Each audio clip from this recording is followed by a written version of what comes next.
I thank the chairman. Welcome witnesses. I appreciate hearing your testimony.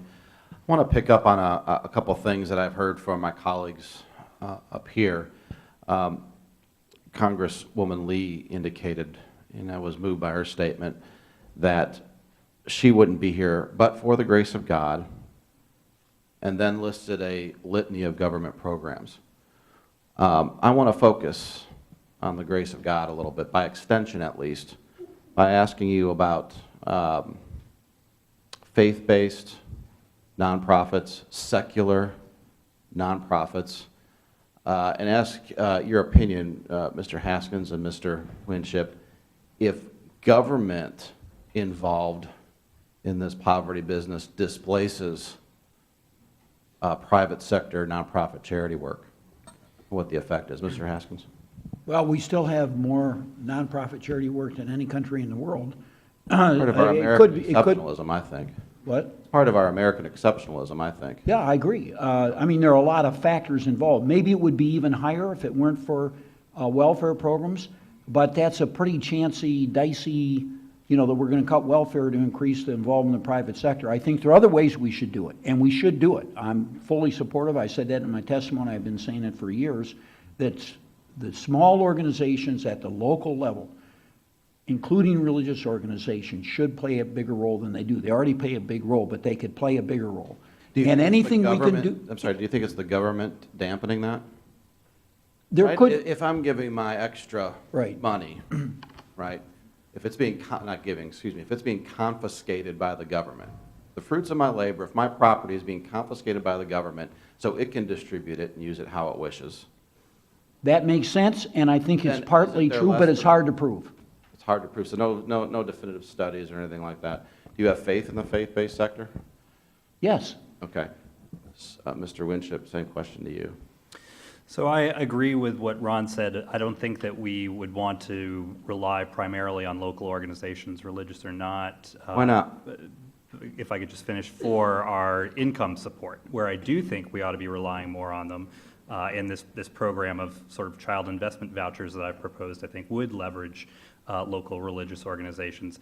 I think we can rely on them to serve the needs of children in local areas in a way that they're more attuned to and can better serve but still retaining a federal role where essentially we're giving parents an opportunity to go out and seek these services from different groups, certainly including religious. Why can't you rely on the faith-based and nonprofit sectors more for income support? Not totally necessarily, but why? What's your hesitancy there? I just think the scale of the poverty problem is such that we can't rely on volunteerism. That leads to my next question. So the safety net and how to properly define it. You both had used the term safety net. So in my opinion, a socialist safety net is a hammock or even a cocoon for someone who appreciates individual liberty. What's the proper definition of safety net? And you say the poverty level is such, but it's a matter of degree, correct? There are some who need it more than others. What's the proper definition in your opinion? Mr. Haskins.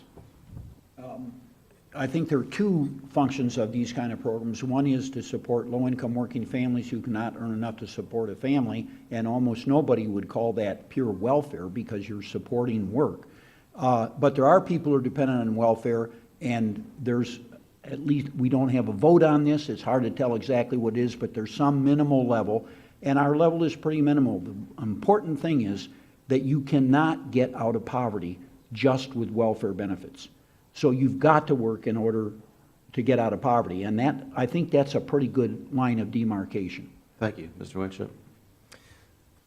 Look, kids don't choose their parents, right? So we tend to have a lot of sympathy for poor children, and then they grow up to be poor adults, and we lose sympathy for them and think that we ought to let them fend for themselves or rely on charity. I do think there's a role for the federal government in ensuring that people do have opportunity in America, regardless of their origins.